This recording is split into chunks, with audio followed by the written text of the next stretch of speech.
Good morning, and welcome to the International Mastermind Association show as we talk about Think and Grow Rich. My name is Galen Bingham. I am the leadership strategist, and I am just so excited to be with you guys every single weekend as we dig into this classic, monumentally important text. And today is going to be no difference. This is going to be an incredible show. And one of the things I want to start with before we even jump in is that if you go to the book, it says if you select your mastermind group with care, you will have in it at least one person who will aid you in the development of persistence, because that's the topic for today. And fortunately, I don't have just one. I've got three mastermind members who help me develop persistence on a weekly basis. And we have two of them with us today. So first, I want to introduce my co-host. My first one is actually someone that I talk to on a weekly basis, and that's Dr. Peter James. Peter, welcome to the show. Galen, good morning to you, sir. So excited to be here this morning. Yes, I am encouraging you and I submit for you, Galen, to be more persistent in your endeavors. And actually, for everyone who's listening today, I'm hoping that you continue to be persistent in all that you're attempting to do, all that your goals are set out to do. Why? Because as Napoleon Hill says in this phenomenal chapter that we're going to dive into this month and today, persistence is the insurance from failure. And I was reminded of that early this month by Anne McNeil, but I'm so excited to share that back with you all for sure. My name is Dr. Peter A. James. I am the high performance coach, and I'm helping you all to shift your mindset towards a more persistent mindset beginning today, beginning right now. Don't worry about what happened yesterday or years ago. Let's focus on now and in the future. And Galen, I'm excited to dive into our conversation today. Excited. Well, well, hey, it's always fun to dive in, but you want to make sure you're diving in with people who can make sure that you're safe, they can protect you, they can give you guidance. I can think of no one better to help us dive into persistence than the master wealth builder, Miss Anne McNeil. Come on into this conversation. Again, you got me up very early on a Saturday morning, so persistence, I'm sure, is something you never ever have to struggle with. I would love to hear what you have to say about this Good important morning. topic. First of all, good morning, Ann McNeil. Yes, the master builder helping to build stronger and better lives and businesses. And Galen has jokes this morning. If he thinks that I have not persisted exactly with a spirit of excellence until I succeed, yes, years. We'll get into that during the show. We just want to remind everybody and ask the question, what's the most important factor in persistence? We asked that question early before the show started, and we're going to tell you the answer later on. We're going to keep asking you that question, because if you answer that question, we have a prize for you at the end of the program. But you must stay to the end to get the answer and to win. So, Galen, let's get this party started. Yeah, let's jump in. And in the at the top of the show, I mentioned that I have three members of my mastermind that help us. So Pagine is out; she's taking care of herself, but we definitely want to wish her well. And she's someone that I think of as she has built her organization, as she's built her business. She's absolutely persisted, and I can't think of a better topic for us to discuss, because all of us are entrepreneurs, all of us are business leaders and business owners. Let's just start this conversation. What are some key things? And Dr. Peter, I'll come to you. What are some key things that go into this understanding that you have of persistence? I know that Napoleon Hill has an entire formula, so maybe you can talk to us about that entire formula, but I'd love to hear from you. What are some key things that you lock onto when you think of trying to be persistent with building your business, with all the other things that you're working on? You're on mute here. Yeah. Business, relationships, whatever it is, Galen, this persistence chapter almost has it all for us to be able to achieve whatever we desire to achieve our biggest goals, our biggest dreams. And listen, I'm all about big goals and big dreams. So you asked a question about what it looks like, what has jumped off the page. So much of this book in general, I have tried to commit to memory. But this persistence chapter has so many gems, so many jewels in it that I have really desired to commit to memory, not just today, but moving forward. And on page 174 of this chapter, of 174 of this text, Napoleon Hill talks about the steps. This is huge for everybody, and I'm going to read them to you all, but the steps to persistence, how to develop this persistence. And I've committed them to memory a little bit. I'll show you how I do that. I have done that afterwards really quick. So number one, a definite purpose backed by burning desire for its fulfillment. Think about that. A definite purpose, but it has to be backed by this desire. We've talked about will and desire in previous weeks. Number two, a definite plan expressed in continuous action. I got to have a plan, but it's got to be expressed in continuous action. Number three, a mind closed tightly against all negative and discouraging influences. This includes negative influences and suggestions of relatives, friends, and acquaintances. And so I talk about open mind and growth mindset a lot, but now Napoleon Hill is saying, hey, yes, that's good, but close your mind to all negative and discouraging influences. And then number four, a friendly alliance with one or more persons who will encourage one to follow through with both plan and purpose. A friendly alliance, a mastermind, as Galen has alluded to early on today. So how I commit this to memory, a definite purpose, a definite plan, a closed mind, a friendly alliance. But there's more to that. But I wanted to make sure that whenever I think of, whenever I'm having those rough days or challenging days, I think of the definite purpose, the definite plan, a closed mind, and a friendly alliance, Galen. That's just a little tidbit into what's going on in my mind.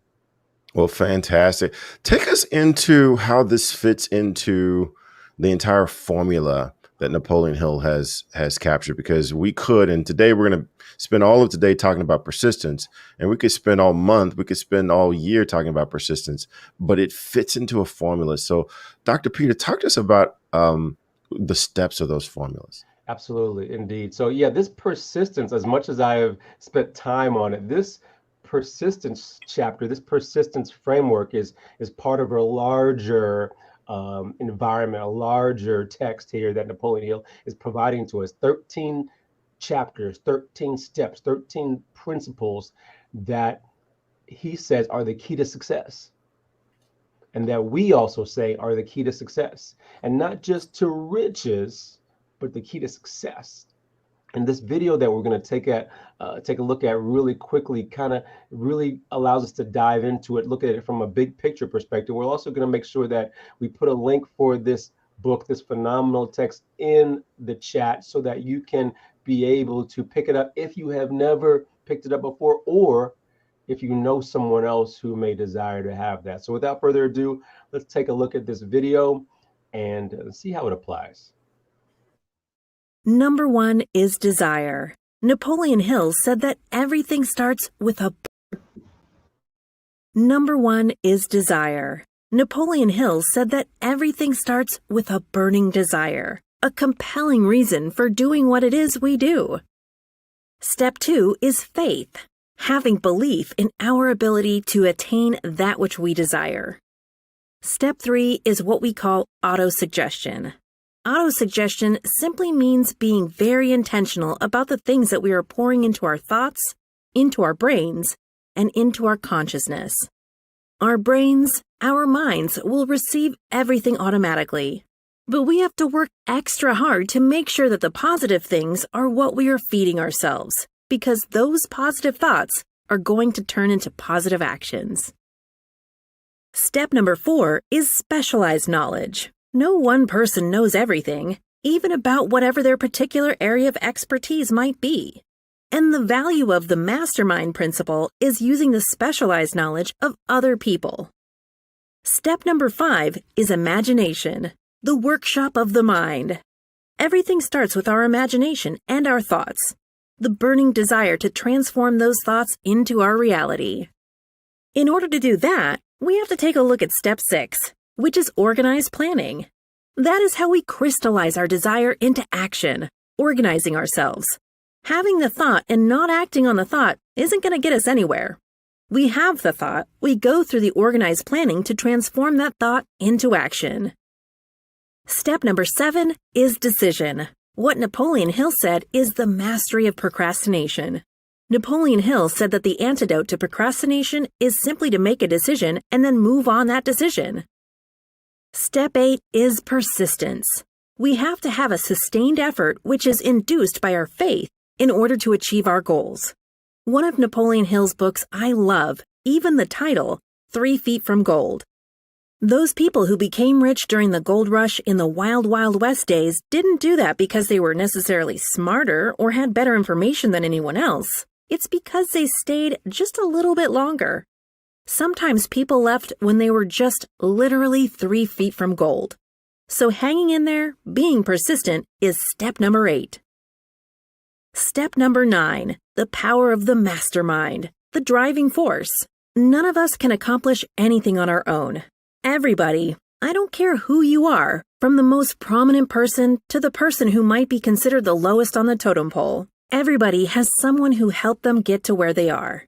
And the power of the mastermind is being able to use those influences around us, use the thoughts, use the knowledge, use the exploration of other people to help us in achieving our goal. Step number 10, the mystery of sex transmutation. This title can be a little confusing, but essentially what the mystery of sex transmutation means is that we oftentimes in our society think of sex as being purely physical. It is absolutely physical, but what Napoleon Hill teaches us is that sex also has an emotional element, and that sex is the strongest of our desires. That if we can take our sexual energy, transform that into positive, creative influences, it can propel us to new heights. And so we spend quite a bit of time talking about the mystery of step 10, which is sex transmutation. Step number 11 is the subconscious mind, which Napoleon Hill tells us is the connecting leap between our human mind and the infinite intelligence, the source of all thought, the source of all creativity. Conscious mind, we spent some time talking about how we use that through the influence of autosuggestion and what we're feeding into our mind. Step number 12, which is the brain, the broadcasting and receiving station of thought. Final step number 13, the sixth sense, the door to the temple of wisdom. This is the final step through which infinite intelligence may and will communicate voluntarily without any effort from or demands by the individual. The principle is the apex of the philosophy. It can be assimilated, understood, and applied only by first mastering the other 12 principles. Good stuff, Galen. This is, again, those 13 steps, those 13 chapters. If you have not had the chance to dive into this text, that's just an overview, but we highly encourage you to pick it up today.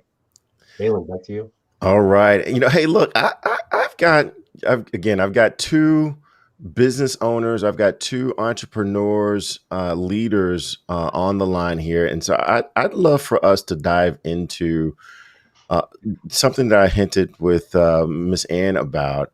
What is it that causes us to have to persist at being persistent? And one of the things that Napoleon Hill has captured are the 16 symptoms of the lack of persistence. And, the challenge is, how can you identify those areas that you struggle with the most?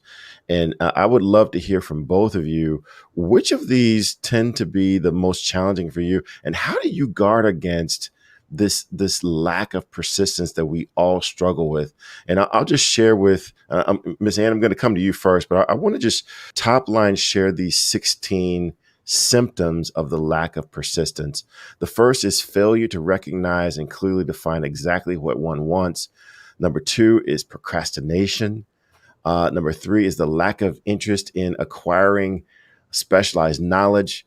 Indecision, the habit of passing the buck, is number 4. The habit of relying upon alibis instead of creating definite plans, that's number 5. Self-satisfaction. Number 7 is indifference. Number 8 is the habit of blaming others for your own mistakes. Number 9 is the weakness of desire. Number 10 is the willingness, even eagerness to quit at the first sign of defeat. Number 11 is the lack of organized plans. Number 12, the habit of neglecting to move on ideas. Number 13 is wishing instead of willing. Number 14 is the habit of compromising with poverty instead of aiming at riches. And number 15 is searching for all the shortcuts to riches, trying to get rich without giving anything of equal value in return. And then number 16 is the fear of criticism. Which ones do you guys struggle with the most, and what do you do to try to make sure that you're fully supported in your effort to achieve your goals instead of yielding to not having persistence? Ms. Ann, I'll start with you because we've already established that although, we know your story, you've been at this since 1979, you still struggle with this thing of persistence. What's your biggest area of watch out, and how do you protect yourself against it? Only and knew you were going to ask this question. So it was not a layup, if you will. It was not a tee up of the golf ball. I would say for me, Galen, number one question is my Achilles heel. And I'll just repeat it. And that is failure to recognize and clearly define exactly what you want. And I'll give an example. In the very beginning, when I started on this journey, like you said, in 1979, I was very clear what I wanted. It was $1,000. And I really needed to have $1,000. And I used this process. It took me 10 years. Yes, 10 years to begin to get out of debt and then to begin to save $1,000 a year. It took me 10 years. But during those 10 years, I had definiteness of purpose. I had clarity. And, so the failure to recognize or clearly define a goal or a desire was no problem. But what I began to realize, Galen, is that is not the destination. It is truly only the journey. You see, the journey, because you must continue to reset your goals, whether it is in your business or in your life. You must continue to reset the goals. Now, what did I do then that now I'm realizing I need to continue to do? And I did exactly what Napoleon Hill said. He said, have clarity around the goal. I had clarity, a certain amount of money. He said, also, you must clearly define exactly what you're going to do to get it. I did that. I odd jobs, full-time job, and all those things to get out of the debt and save the money. But then as things got better, I got worse because I then began to pick up some of these other situations that, are part of the 16 and not realizing that the system works for everything. So I had to continue to persist in the definiteness of purpose and having the clarity. And what I'm finding, there's really about 7 steps. May I share? Please do. Okay. There's about 7 steps. And the first one is clarity. And this is why I created a clarity mastermind, because now with 5 businesses, I have to have clarity in every one of those areas. So the first one is clarity centered around exactly what you desire. The second one is write it down. Once you know exactly what you want, literally write it down. Why? Because once you write it down, you are having greater understanding about what it is, and you're committing it to memory, writing it down. Now, the third item is setting a deadline date to it. You want it by when, Ann McNeil? So the $1,000, I said, I want that $1,000 by a year from the date I decided. And I had an exact date. Now, all of this is in Napoleon Hill's, first, second, third, fourth chapter. Then I had to number 4, I had to make a list of exactly what I needed to do and who I needed to become to make that money. And in making that list, what I'm finding, I was talking to Brittany earlier, one of my new favorite books is called The Checklist Manifesto, because in making a list, I created this book that's behind me, which is just an iteration of different list things. What's my list in the spiritual area, my list in the financial area, my list in all of my businesses. And I then just began to have a checklist, and checking off the actions I needed to do. And then the next item is prioritize the list. Because when I realized I had all of these action items, Galen, and I was persisting here and there and there and there and there, and I was just busy. But then when I began to realize that my persistence toward the goal had to be narrowed down and prioritized and organized. So not just a checklist, but then organizing it. And then number 6 is taking action. I found that by having a mastermind of accountability, a group, and we talked earlier about, some people that were in my mastermind group that was holding me accountable, tightly every single week. And so by doing that, it made me week after week, I just do one little thing on that particular goal, clearly on that particular goal. And then finally, I had to do something.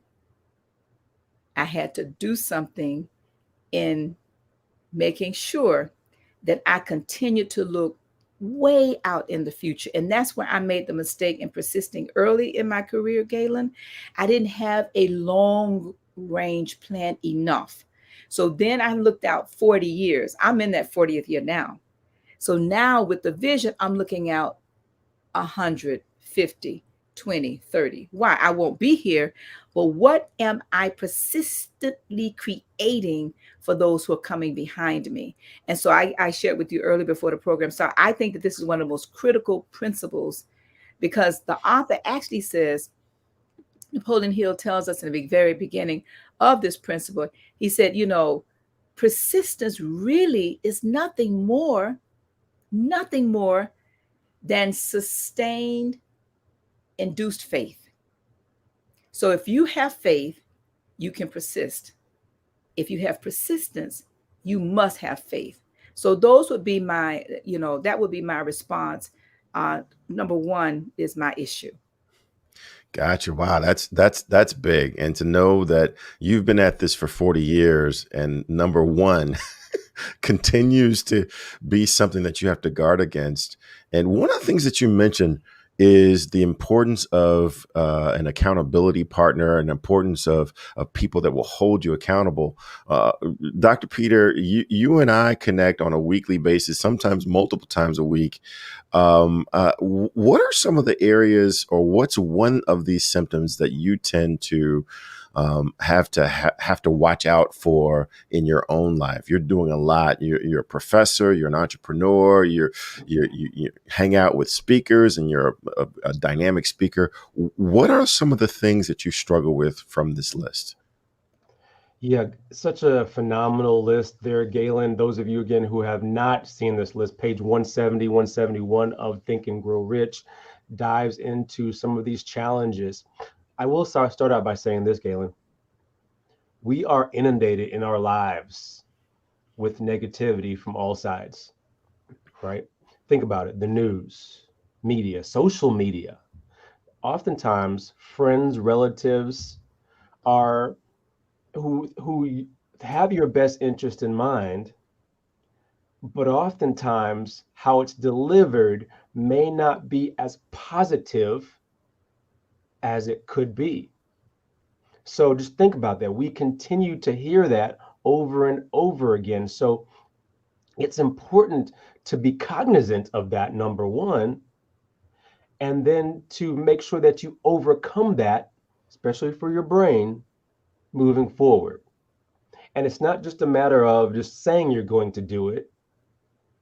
You have to actually persist in doing it. And of course, the Napoleon Hill talks about, I believe it's chapter 2 of the text, and he talks about auto-suggestion for your mind in order to overcome these negative influences. But let's go back to this list here, Galen. These lists of these symptoms. You know, for me personally, again, with this negativity, it's, if I'm not careful, it's easy for me to slip into number 2, which is procrastination. With or without cause, as it says, usually backed up with a formidable array of alibis. And I will tell somebody in a heartbeat, the reason I didn't do it or something, I didn't do something is because I was too busy. Right?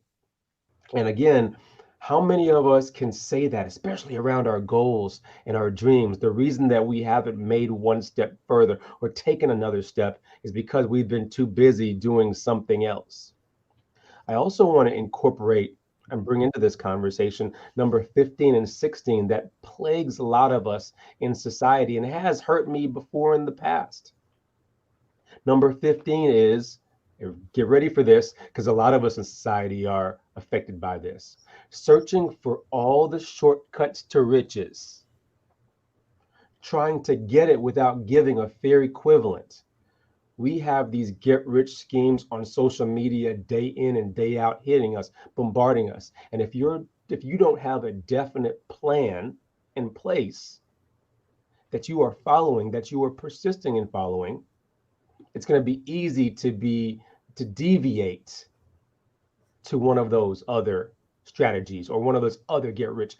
Let me also say this, and I'm going to make a demonstrative statement about that. There is no such thing as getting rich quick. I lied. Play the lottery. But do you want to take your chances there? Listen, in many communities around the world, we try to get rich quick on the streets.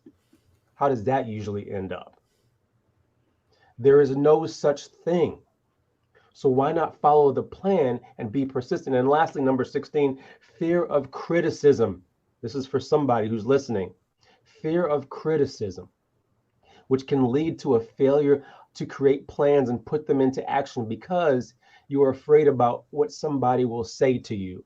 Or maybe you don't respond to constructive criticism appropriately. You again become very defensive. So I've just kind of outlined a few items in this list here, Galen, that sometimes plague us as society. And I try to provide some examples, maybe that have even touched me in the past. Yes, I've sought get rich quick, and I've been defensive about criticism in the past. Now, again, I got to ask our audience here, how has that impacted you? And then how are you going to be able to overcome this moving forward? Good stuff. Hold up. Maybe impacted you in the past.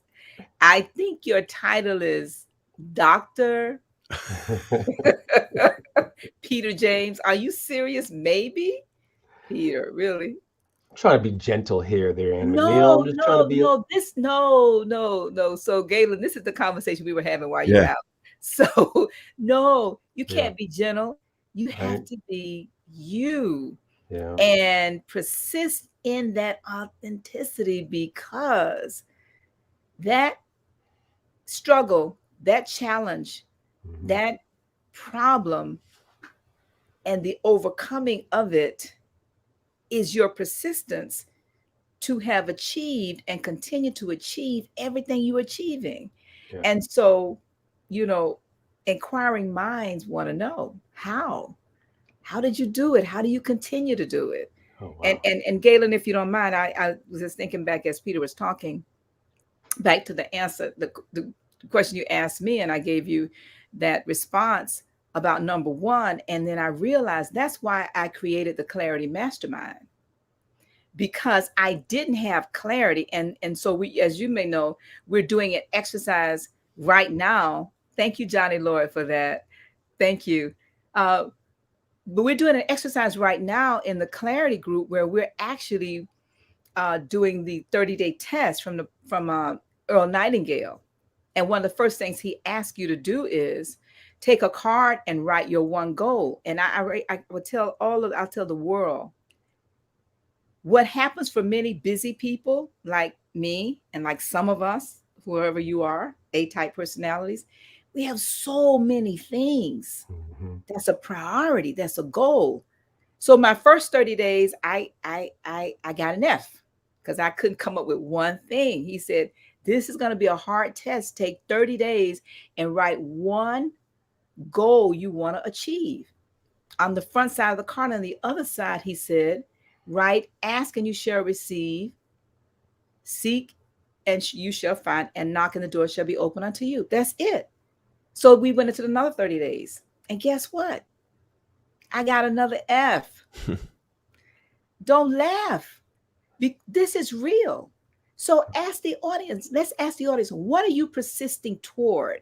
You know, this sounds very easy, but if you were to actually stop and say, okay, what is it that you truly, or who is it that you truly want? Remember, you know, Miss Simpson in the book, you know, King Edward, that's who she wanted. That's who she got. So for the rest of us, as a part of this master class, we want to make this so real to you that we help you understand how to use these principles. So let's ask the audience. Peter was asking the audience, put in the chat, what is one thing you desire? See how hard it is. It is not easy. I'm raising my hand again. It took me about 90 days because I got so many things. I had to come up with one. And I would tell you, I just came up with it and I did what he said. And he said, recite it, keep the card, read it. And the next day, person showed up. What took me so long? So Galen, this is the power of persistence. Yeah. It does not work. It does not work. It does not, cannot work if you don't know what you want. Deep. I'm the chief sinner here. Deep. I'm not laughing. This is not easy. See, it was easy when I knew that I needed $1,000. I mean, I built businesses around that $1,000 because I had to become a licensed general contractor. But that was after trying network marketing this and network marketing that and part-time jobs and this and this and this. And none of those things could give me what I desired, the amount of money. But then I began to realize it was my own personal growth and development that I had to become. And I think it's Jim Rohn that talked about Earl Schoaf that told him, make $1 million, not for the $1 million, but the person you must become in making the $1 million, because you got to find a niche to be rich. Then you must then figure out, do you need a certification? Do you need to go back to school? Do you need a part-time job? What's the skill? Then once you do that, then you actually have to begin to do the exercise. Galen, this is tough stuff. Yeah, you know, I think and actually I kind of set up the group, right, in saying pick only one, because they all kind of sneak in from time to time. And one of the things I love about this book, and it also frustrates me about this book, is every time I read it, I see something that was clearly not there before. Yes. And, you know, in my book, in my physical book, I have highlighted, marked number 16 as being the one that I've got to watch out for. I've underlined it. I put all kinds of asterisks around it. Fear of criticism, the failure to create plans and to put them into action because of what other people may say or do. Right. And I've identified that as being my Achilles heel. And I'm no different. Even Napoleon Hill says that this enemy belongs at the head of the list because generally it exists in everyone. But the part that I didn't notice, the part that I'm convinced someone just typed into the text, is he says that the reason this is so pervasive is because it generally exists in people's subconscious mind. It's not someone calling you up on a Tuesday saying, Galen, you can't do this thing. It is the thought on a Wednesday where I'm thinking, wow, Dr. Peter said I can't do this thing. I wonder if he's really telling the truth. Oh my gosh, because I remember in the 4th grade, I tried to do this thing and that didn't happen. So maybe this is an example of something else that I can't do. It's the rumination that we tend to do on those negative thoughts that gets me. And Dr. Peter even talked about how the news media, advertisers will reinforce those things that you can't do so that you can buy their thing for $9.99 plus shipping and handling so that you can do that thing that you say that you want. So it's that constant reinforcement of criticism that gets me. And like I said, I'm just now seeing his emphasis on how it exists in our subconscious mind. And I don't know how they keep sneaking into my office and typing that in, because it certainly wasn't there the last 14 times that I marked fear of criticism as being my watch out.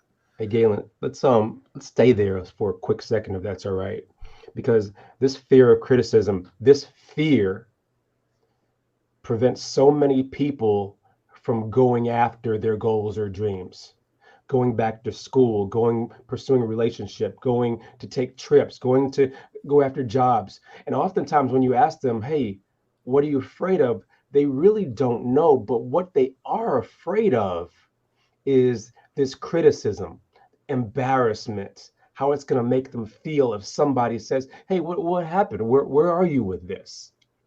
That's the fear. Because listen, what else is there really to be afraid of besides this? What else is subconsciously in ourselves that we are afraid of, that we won't pursue almost whatever it is that needs to be in front of us? And so now I ask again, the audience, analyze that in yourself. What have you not pursued? That if you went a little bit deep, you'll see that fear of embarrassment, the fear of what people are going to say, how it looks. You know, and hey, Dr. Peter, to add to what you're just saying, yeah. I think another part of that is the thought of, what does this mean about who I am if what they said is true? It's that rumination. It's that extra work that we put into trying to understand whether or not this negative thing is actually true. That I'm just going to talk about myself. That's what gets me in trouble. Yeah. If someone were to call me up and say negative things, I can kind of see that's negative, and I don't necessarily give that a whole lot of face value in the conversation. But it's after the conversation where I start reflecting that gets me in trouble. And one of the other things that Napoleon Hill has in the text, he said, the majority of people permit relatives, friends, and the public at large to influence them into the things that they cannot do in their own lives over fear of criticism. And you even mentioned that relatives and friends, they will very often want the best for you, but they will point out those negative things that might happen, and be careful, don't run in the street, right? Don't play, because they're concerned about you, but they're putting these thoughts in your head that cause you to question, second guess. Galen, they'll remind you of the thing you did when you was 15 years old. Exactly. Right. Because they love you, but they just want to remind you of that. So one of the questions I asked was, what do you do to guard yourself against whatever you believe to be your biggest area of concern? Napoleon Hill, a couple of pages later, says that the way that you develop persistence is by focusing on these 4 steps. So he outlined 4 steps. Number 1, a definiteness of purpose backed by a burning desire. That's something Dr. Peter talked about earlier. Number 2, a definite plan expressed as continuous action. That's something that Ann continues to talk about. I think every conversation I have with her, formally or informally, keeps coming back to, so what's your desire, that kind of thing. Number 3 is a mind closed tightly against all negative or discouraging influences. And then number 4 is a friendly alliance with one or more persons who will encourage you to follow through on both your actions and your purpose. So that's what Napoleon Hill suggests that you do to guard yourself, to buttress yourself around this thing of persistence. Is there 1 or 2 things that each of you leverage to make sure that you persist in these areas that are important to you? I want to hear what Ann McNeil's got to say for this question, because I want to get ready to write this down. Well, I want to go back to Johnny Lloyd's question. She's been putting a lot of awesome information in the chat, and also Aida Smith and everybody. Thank you. Her question was, does fear of criticism somehow connect to negative self-talk? And Napoleon Hill tells us in the persistence principle to go back to autosuggestion chapter. And he also suggests we go forward to the subconscious, the autosuggestion, subconscious mind principle, and also the 6th sense. So I would answer her question first and say, definitely. See, we can talk about family, friends, coworkers, and all of that. That's for a moment. But that self-talk, Ann McNeil, that was the most difficult to overcome. And again, I will go back to saying this, for me, is one of the reasons why I memorized the self-confidence formula and then created a mastermind group around the self-confidence formula and the memorization and listening to it, because it is the constant repetition, Johnny and everybody, of the positive talk of the fact that I know I have the ability to achieve the object of my definite purpose in life. And I can go on and recite it. But what are you saying to yourself is equally, if not more important than what other people are saying to you.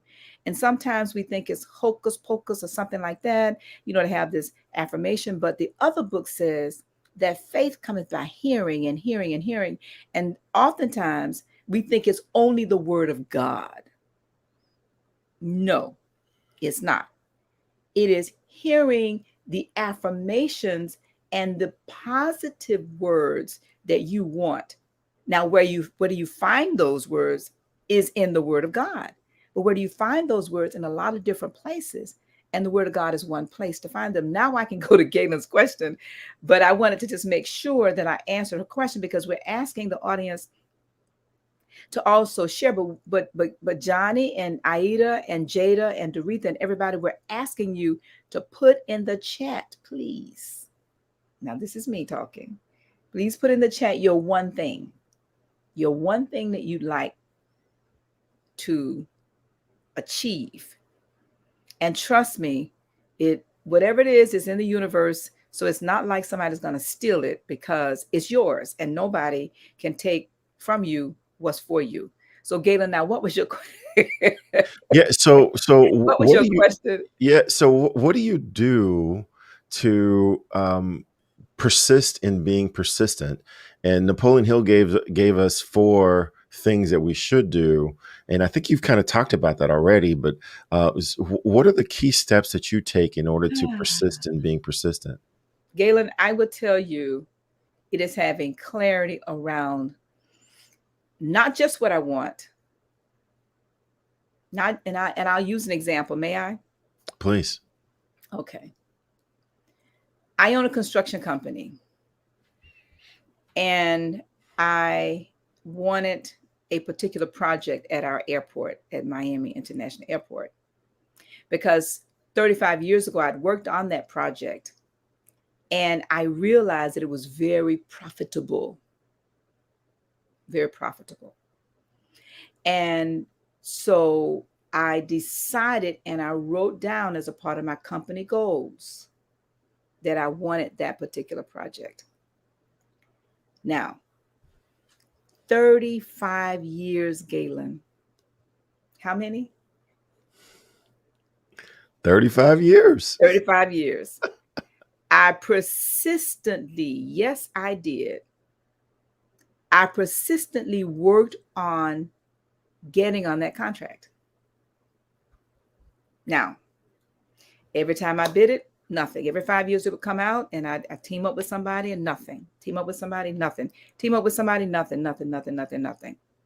And then all of a sudden, the person who won it about 7 or 8 years ago, the company that won it, they used somebody else, not me. They didn't use me, they used somebody else. And because I'm always knocking and I'm always seeking and I'm always asking, because I heard Earl Nightingale say that, yes, 40 years ago. Yes. And I'm still listening to that video. And he just kept I'm not laughing. This is persistence. Oh. And my youngest daughter said, I used to say, persist until you succeed. And she added with a spirit of excellence, mommy. So now I say persist until I succeed with a spirit of excellence. Long story shorter, one day I'm at an event and I go over to the person who won the bid and I knock on the table like this. It's at a luncheon. I literally knock on the table like this.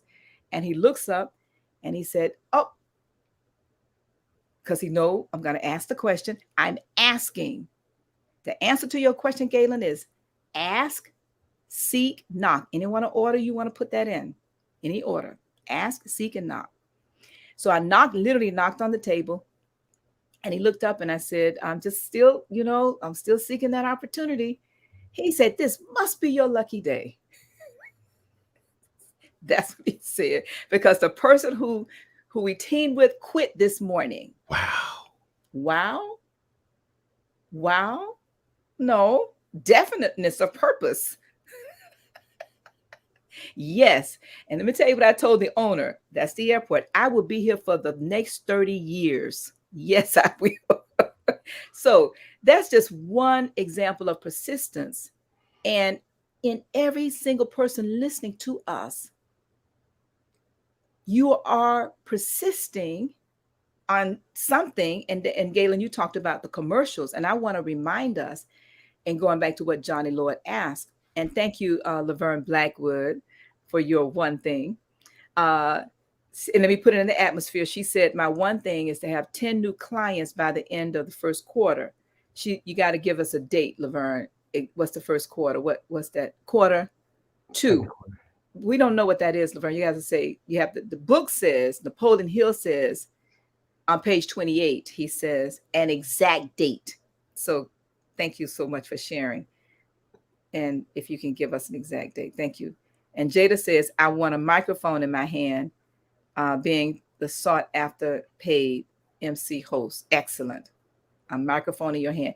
Okay, how much money do you want, though? I can give you a microphone in your hand, but how much money do you want? Thank you. So, Galen, the subconscious mind, thank you, Aida said, I achieved my goal yesterday. Oh, a CIGE certification. You go ahead, girl. Allows me to do peer reviews, focus, faith, and Nightingale.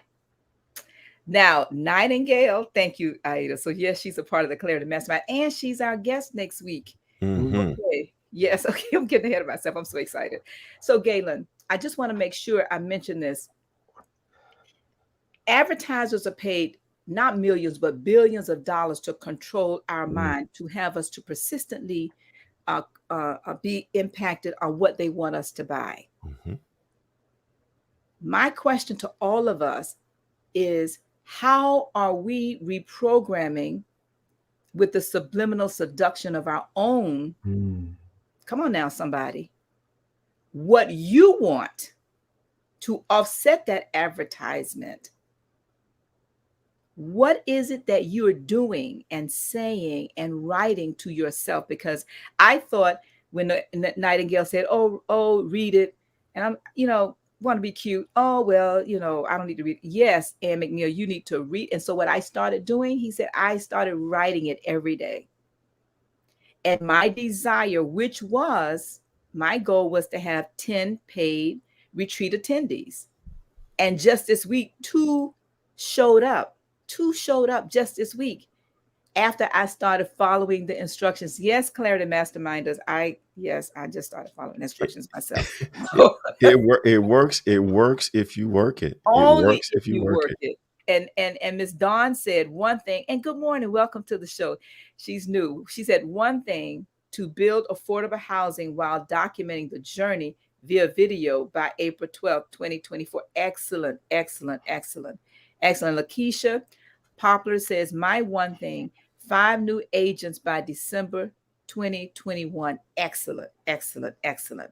This is what makes a difference. Laverne says, my one, go ahead, Laverne. That's what I'm talking about. One thing, my one thing: 10 new clients by June 30th, 2022. I'm going to challenge all of you, especially you, Laverne. Please put your information in the chat so people who are looking for you can find you. That is why we do this masterclass. We only do this once a month. You get one chance in every 30 days to self-promote. All of you who are there, put your information in the chat and let people know this is who I am, Laverne Blackwood Consultants for HR, and this is what I can do to help you. And I'm willing to suggest, Laverne, by a year from now, you may have 20, but definitely you'll reach your goal because she is just the bomb. But anyway, I get off. Yeah. Hey, I want to go back to something that Laverne did put in the chat there earlier when we were talking about how fear of criticism and what that does to your negative self-talk, how that becomes really one of the biggest watch outs that people stumble over. And one of the things that Laverne put in was that you have to examine the truth for yourself. Wow, And love one of the areas that I lean on to examine the truth, well, there's a couple of areas. Number one, have an accountability team, executive coaches. But one of the areas that I leverage to examine the truth for myself is this annual meeting. So, Ann, talk a little bit about this annual meeting and how people can get involved with being a part of that for themselves. Yes, Galen, gladly. I'd like to suggest to everyone, think about at the end of every year, all of these things we've talked about, your goals, and consider a goal in every area of your life. What's your spiritual goal, your family goal, your financial, your education, your health? What about your personal development, those skills and expertise? What about your business, your recreational goals, having fun? And what about your creativity and the civic area of your life? Well, we encourage and literally challenge you to join us every year.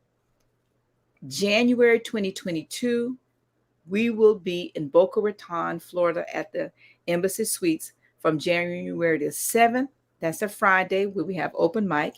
And then January 8th, where we will all come together and bring our life in writing. But this is what the challenge is.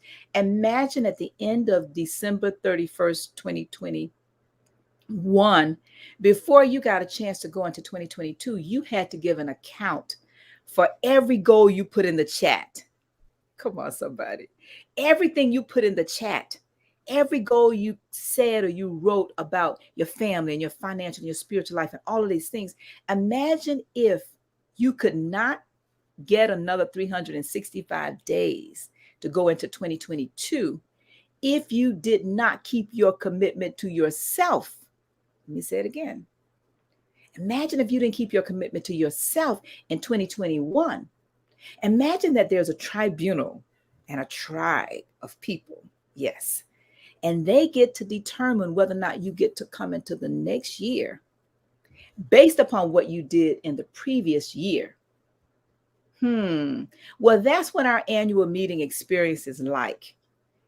We're asking you to write your goals in 2021 and then bring your successes or your challenges or your struggles or whatever help you need into the annual meeting, and let us support you and mastermind with you in the achievement of those goals, but also in giving you a shout out and some kudos for actually achieving your goals. And I just want to wrap up with this, Galen, as we close today, and say that every area of my personal life that I struggled with, is why I created this program, this platform, because I had no place to go for that level of accountability. You see, small mastermind groups are masterminding with each other. So you and Galen, Peter, the two of you are in a mastermind group. So you have a mastermind group, but who's holding the group accountable? And does your group have a group goal? What is it that the two of you have decided the one thing you're going to do in addition to your own individual? That's what the International Mastermind Association for Think and Grow Rich was created for. It is the group for groups, a place of accountability, but also the power in it is for every area of your life, including your family. Bring your family, the children, the little small children, the big children, the grown-up children. Many of us have grown-up children, and we sometimes can be disconnected if we don't have a centralized place to come for accountability. And that, to me, is why this is such a powerful place to come. And we want to thank all of you that have already registered. Our co-hosts, they're all registered. Wimbush and so many other people. They come and bring their families. So thank you so very much. And I'll turn it back over to you, Galen. But I also want to say this has just been a phenomenal program with one of my favorite principles of all 13. Before you go, how can people get a hold of you if they want to connect with you? Gracious, yes. Well, you can get a hold of me by going to AnnMcNeil.com and also add /coaching if you'd like to be a part of our Clarity Mastermind, which we only meet once a month. We have exercises that we do every single day. We don't do a lot of talking. We don't talk at all, actually. So it's an ideal place for you to come at least once a month. You can connect with me there at AnnMcNeil.com. That's McNeill McNeil /coaching.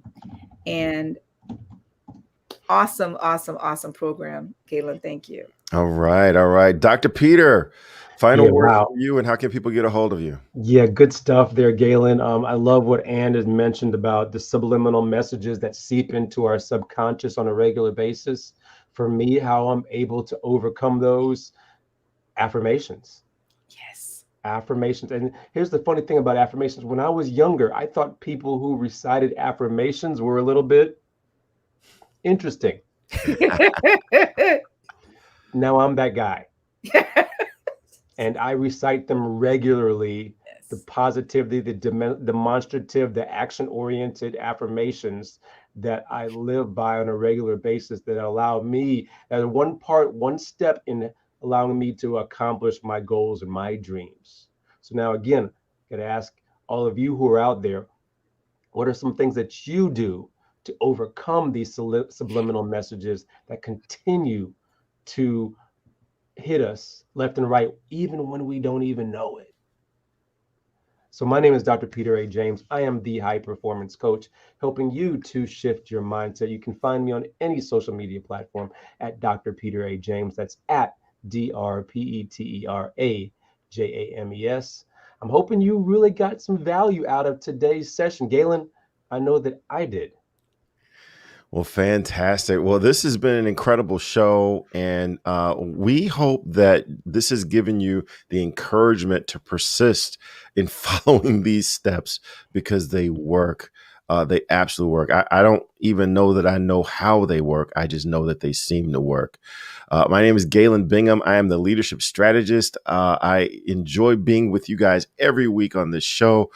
There's a lot of different ways you can get a hold of me and get in contact with me. One of the most fun ways is with the Whiskey, Jazz, and Leadership podcast. It's available on every podcast platform. As a matter of fact, next Tuesday, we are coming out of hiatus and we are launching season 2. So go to Apple Podcasts, go to Amazon, wherever you consume podcasts, and search for Whiskey, Jazz, and Leadership podcast. Incredible interviews with incredible leaders on what it really takes to be successful. And as a matter of fact, we're going to have a conversation with Ms. Ann McNeil. So definitely subscribe so you can be a part of that and not miss a single episode of Whiskey, Jazz, and Leadership.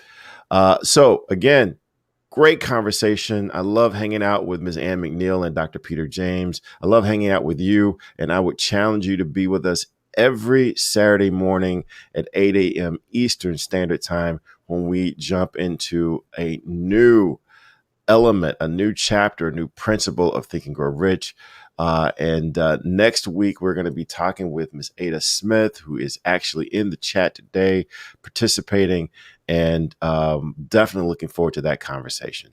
So with that, I want to thank you. Until next time, please go forth, think and grow rich. Take care.